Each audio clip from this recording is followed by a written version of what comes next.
അപ്പോൾ ഈ ഒരു ദിവസത്തെ എല്ലാ പാചകവും ഇൻഡക്ഷൻ കുക്കറിലാണ് കേട്ടോ. അപ്പോൾ അതിൻ്റെ വീഡിയോ ഞാൻ കാണിക്കുന്നത്. അപ്പോൾ ഞാൻ രാവിലെ തന്നെ ഗ്രീൻ പീസ് റോസ്റ്റ് ഉണ്ടാക്കുന്നതാണ്. അപ്പോൾ ഞാൻ സവാള, ഇഞ്ചി, പച്ചമുളക്, വെളുത്തുള്ളി എല്ലാം വാട്ടും. തക്കാളി ചിലപ്പോൾ ഇടും, ഉണ്ടെങ്കിൽ ഇടും, അല്ലെങ്കിൽ ഇടൂല കേട്ടോ. അപ്പോൾ ഗ്രീൻ പീസ് അധികം കുഴഞ്ഞു പോകാത്ത രീതിയിൽ വേവിച്ചെടുക്കും. എന്നിട്ടാണ് കേട്ടോ കറി ഉണ്ടാക്കുന്നത്. അപ്പോൾ രാത്രി വരെയുള്ള പാചകം ഇതിൽ ചെയ്യുന്നതാണ് കാണിക്കുന്നത്. അപ്പോൾ സവാള ഒരു ഇതൊക്കെ നല്ല ബ്രൗൺ ആവുന്നത് വരെ വാട്ടി എടുക്കും. പിന്നെ ആവശ്യത്തിന് ഉപ്പിട്ട് കൊടുക്കും. പിന്നെ അതിലേക്ക് ഇഞ്ചി, പച്ചമുളക്, വെളുത്തുള്ളി അതൊക്കെ എല്ലാം ചതച്ചതും കറിവേപ്പിലയാണ് കേട്ടോ ഇട്ട് കൊടുത്തത്. എന്നിട്ട് വീണ്ടും നന്നായിട്ടൊന്ന് വാട്ടിയെടുത്തു. പിന്നെ അതിലേക്ക് ഒരു 1/4 ടീസ്പൂണ് മല്ലിപ്പൊടി, മുളക് പൊടി, മഞ്ഞൾപ്പൊടി ഇതെല്ലാം ഇട്ടിട്ട് വീണ്ടും ഒന്നും കൂടി എല്ലാം ചൂടാക്കിയെടുക്കും. മല്ലിപ്പൊടി ഓവറായി പോകരുത്, അപ്പോൾ ടേസ്റ്റ് വ്യത്യാസം വരും. ഒരു 1/4 ടീസ്പൂണൊക്കെ ഇടാമുള്ളൂ കേട്ടോ. അപ്പോൾ ഇങ്ങനെ ഉണ്ടാക്കുന്നതാണ് എൻ്റെ മോനിക്കൊക്കെ ഇഷ്ടം. അപ്പോൾ ഇതേപോലെ ഇട്ടാണ് വയ്ക്കുന്നത്. പിന്നെ അതിലേക്ക് കുറച്ച് ഗരം മസാലപ്പൊടി ഇട്ട് പിന്നെ ഞാൻ വേവിച്ച് വെച്ച് ഗ്രീൻ പീസ് അതിലേക്ക് ഇട്ട് കൊടുക്കാൻ കേട്ടോ.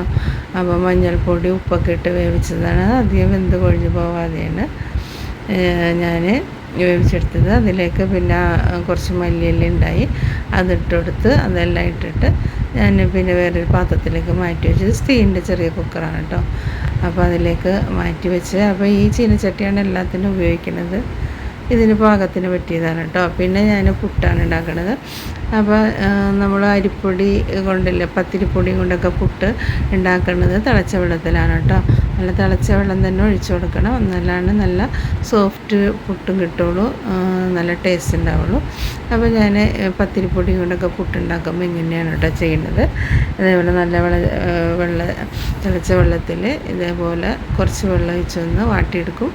എന്നിട്ട് ചൂടാറി കഴിയുമ്പോൾ കൈ കൊണ്ട് കുഴക്കും കേട്ടോ. ഇനി കൈ കൊണ്ട് കുഴക്കാൻ ബുദ്ധിമുട്ട് ഉള്ളവർക്ക് മിക്സിയുടെ ജാറിലേക്ക് ഇട്ട് ഒന്ന് കറക്കിയെടുത്താൽ പൊടിഞ്ഞിട്ട് കേട്ടോ എടുക്കുക. അങ്ങനെ ചെയ്യാറുണ്ട്. ഒരുപാട് നേരമായിട്ട് കറക്കരുത്, ജസ്റ്റ് ഒന്ന് പ്രസ് ചെയ്യുക, അപ്പം തന്നെ എല്ലാം കട്ട ഒടിഞ്ഞു പോരും. അപ്പോൾ അങ്ങനെയും ചെയ്യാം കേട്ടോ. അപ്പോൾ ഇങ്ങനെ പത്തിരിപ്പൊടി കൊണ്ടൊക്കെ പുട്ടുണ്ടാക്കിയിട്ടില്ലെങ്കിൽ ഇതേപോലെ ഒന്ന് ട്രൈ ചെയ്ത് നോക്കാം കേട്ടോ. മിക്കവരും പച്ചവെള്ളത്തിലാണ് ചെയ്യുന്നത്, പക്ഷെ ഞാൻ തിളച്ച വെള്ളത്തിലാണ് ഇതുവരെയും പുട്ടുണ്ടാക്കണത് കേട്ടോ. അപ്പോൾ ഇത് സ്റ്റീലിൻ്റെ ഇടിയപ്പ തട്ടാണ്. അപ്പോൾ ഈ ഇൻഡക്ഷൻ കുക്കർമ വയ്ക്കാൻ വേണ്ടിയിട്ട് വാങ്ങിച്ചതാണ്. അപ്പോൾ ഞാൻ ഇഡ്ഡലി ചെമ്പിലിട്ട് പുട്ട് പുഴുങ്ങിയെടുക്കുകയാണ്. ഇന്ന് പുട്ട് കണയിലല്ല, ഇടിയപ്പ ചെമ്പിലാണ് കേട്ടോ ഉണ്ടാക്കുന്നത്. പിന്നെ ഈ ഒരു ചിരവ നല്ല ഉപകാരമാണ് കേട്ടോ. നമുക്ക് എവിടെ വേണമെങ്കിലും വെച്ച് ചിരവെടുക്കാം. അപ്പോൾ മരത്തിൻ്റെ ഇങ്ങനത്തെ സ്റ്റൂൾ പോലത്തെ ഉണ്ടായി, അത് ഭയങ്കര ബുദ്ധിമുട്ടാണ്. ഇച്ചിരി തേങ്ങയൊക്കെ ചിരണ്ടണമെങ്കിൽ പിന്നെ അത് നിവർത്തിയൊക്കെ എടുക്കണം. അപ്പോൾ നമുക്ക് പുട്ടിലൊക്കെ ഇടാൻ വേണ്ടിയിട്ട് പെട്ടെന്ന് ചിരവെക്കാം. തേങ്ങ ചിരവണമെങ്കിൽ ഈ ചിരവ നല്ലതാണ് കേട്ടോ. അപ്പോൾ ഞാൻ തേങ്ങ ചിരവിത പുട്ടിലേക്ക് ഇട്ട് കൊടുത്തു. പിന്നെ നമ്മുടെ ബയോഗ്യാസ് ഉണ്ടായിരുന്നു. അപ്പോൾ അതിൽ ഞാൻ ചോറ് തിളപ്പിച്ചിട്ട് മറ്റേ റൈസ് കുക്കറിൽ ഇറക്കി വെക്കുകയാണ്. പിന്നെ കുറച്ച് ഗ്യാസ് കൂടിയുണ്ട്. അപ്പോൾ അതിലേക്ക് ഞാൻ ഉച്ചക്കത്തേക്കുള്ള പരിപ്പ് ഒന്ന് വേവിച്ചിടാണ് കേട്ടോ. കുറച്ച് ഗ്യാസ് ബാക്കിയുണ്ടായി, അത് വേവിക്കാൻ വെച്ചുകൊണ്ട് നമ്മുടെ സാമ്പാർ കഷ്ണത്തിലുള്ള ചെറിയൊരു കയ്പുള്ള അമരപ്പയറില്ല, അത് മിക്കവരും എടുക്കില്ലല്ലോ. അപ്പോൾ ഞാനിത് ചെയ്യണമെന്ന് വെച്ചാൽ അരിഞ്ഞിട്ടുണ്ടെങ്കിൽ സവാള, പച്ചമുളക്, തേങ്ങ, ഉപ്പ് ഇത് വേപ്പിലേക്ക് ഇട്ടിട്ട് നന്നായിട്ട് തിരുമ്പിയെടുക്കും. തിരുമ്പിയെടുത്തിട്ട് പിന്നെ കടുകൊക്കെ വറുത്തിട്ട് വയ്ക്കുകയാണ് കേട്ടോ ചെയ്യണത്. അപ്പോൾ നമ്മൾ പരിപ്പും ഇതൊക്കെ വെച്ചപ്പോഴത്തേക്കും പെട്ടെന്ന് അത്യാവശ്യമായിട്ട് പുറത്ത് പോകേണ്ടി വന്നു. അപ്പോൾ നമുക്ക് കറിയൊക്കെ പിന്നെയാണ് കേട്ടോ വെച്ചത്. വന്നു കഴിഞ്ഞിട്ട് പെട്ടെന്ന് റെഡിയാക്കി. പിന്നെ വൈകുന്നേരം ഇപ്പോൾ ഈ ജ്യൂസ് അടിക്കാൻ വേണ്ടി ചുരക്ക വാങ്ങിച്ചിട്ടുണ്ടെന്ന്, പിന്നെ അതരിഞ്ഞ് ഈ ഒരു സ്റ്റീൽ പാത്രത്തിൽ അതിലിച്ച് വേവിച്ചെടുത്തു. അത് വേവിച്ച് ചൂടാറാൻ വെച്ച് കഴിഞ്ഞപ്പോൾ നമുക്ക് ലുലു മാളിൽ നിന്ന് വാങ്ങിച്ച് നമ്മുടെ ബീഫിൻ്റെയൊക്കെ തലച്ചോറുണ്ടായിരുന്നു. അപ്പോൾ അത് ചെറുതാക്കി നുറുക്കിയെടുത്ത്, അധികം ക്ലീനിങ് ഇല്ല കേട്ടോ. ചെറിയ ഞരമ്പ് പോലത്തെ ഒരു വേസ്റ്റൊക്കെ ഉണ്ടായുള്ളൂ, അതൊന്ന് വലിച്ച് കളയാനുണ്ടായുള്ളൂ. പിന്നെ അധികം വേസ്റ്റൊന്നുമില്ല. അപ്പോൾ അത് ചെറുതായിട്ട് നുറുക്കിയെടുത്ത് അത് നമ്മൾ റോസ്റ്റ് ചെയ്യാൻ കേട്ടോ. അപ്പോൾ നമ്മൾ പുറത്ത് പോയെന്നുകൊണ്ട് പെട്ടെന്ന് പരിപ്പ് ഒക്കെ താളിച്ച് ഉണക്കമീൻ പൊരിച്ച് ഉച്ചക്കത്തെ ചോറ് കേട്ടോ. വന്നിട്ടുണ്ട്, അതിൻ്റെ വീഡിയോ പിടിച്ചില്ല. നല്ല ഉള്ളിയും മുളകും കുത്തിയൊക്കെ ഇട്ട പരിപ്പാണ് കേട്ടോ.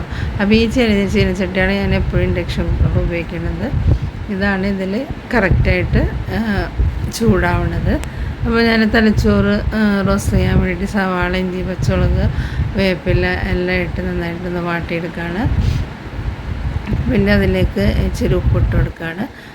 പിന്നെ അതിലേക്ക് നുള്ള് മല്ലിപ്പൊടി, മുളക് പൊടി, മഞ്ഞൾപ്പൊടി ഇട്ട് കൊടുക്കുകയാണ്.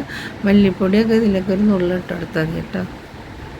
പിന്നെ പച്ചമുളകും ഇട്ട് കൊടുത്തിട്ടുണ്ട്. പിന്നെ കുരുമുളക് പൊടിയാണ് അധികം ഇതിൽ ഉപയോഗിക്കുന്നത്.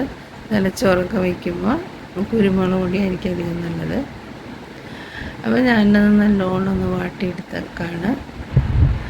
എല്ലാം നന്നായി വാടി കഴിഞ്ഞ് കഴിഞ്ഞപ്പോൾ ഞാൻ ക്ലീൻ ചെയ്ത് വെച്ചിട്ടുണ്ടെങ്കിൽ തലച്ചോറ് അതിലേക്ക് ഇട്ട് കൊടുക്കുകയാണ്. അപ്പോൾ തലച്ചോറ് മസാല കൊണ്ട് മിക്സായി വന്നെങ്കിൽ ഒരുപാട് സമയം എടുക്കും കേട്ടോ. നമ്മൾ ആടിൻ്റെ തലച്ചോറൊക്കെ ആകുമ്പോൾ പെട്ടെന്ന് വെന്ത് വരും. ഇത് ഇച്ചിരി പാടാണ് മസാല ഇട്ട് മിക്സായിട്ട് വരാനായിട്ട്. ഇപ്പോൾ ഇടയ്ക്കിടയ്ക്ക് ഇതേപോലെ മൂടി വെച്ച് പിന്നെ ഇടയ്ക്ക് തുറന്ന് വെച്ച് ഇങ്ങനെ മിക്സ് ചെയ്താണ് കേട്ടോ അത് വേവിച്ചെടുത്തത്.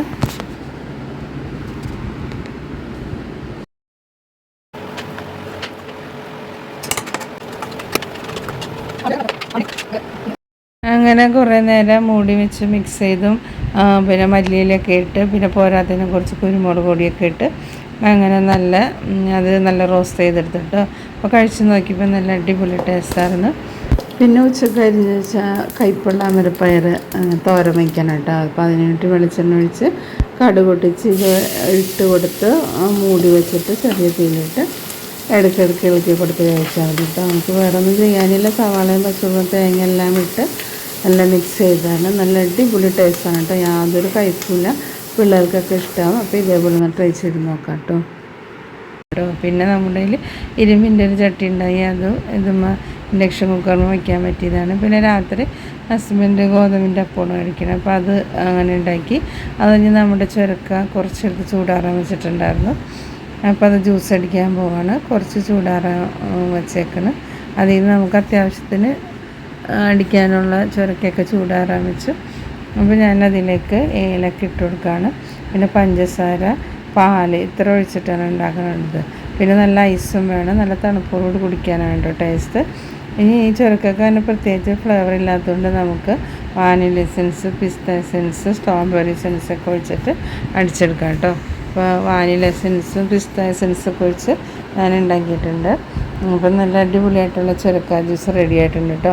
ഇത് കുടിക്കാത്തവർക്ക് കാണുമ്പോൾ കുടിക്കാനൊരു മടി ഉണ്ടാവും, പക്ഷെ സൂപ്പർ ടേസ്റ്റാണ് കേട്ടോ.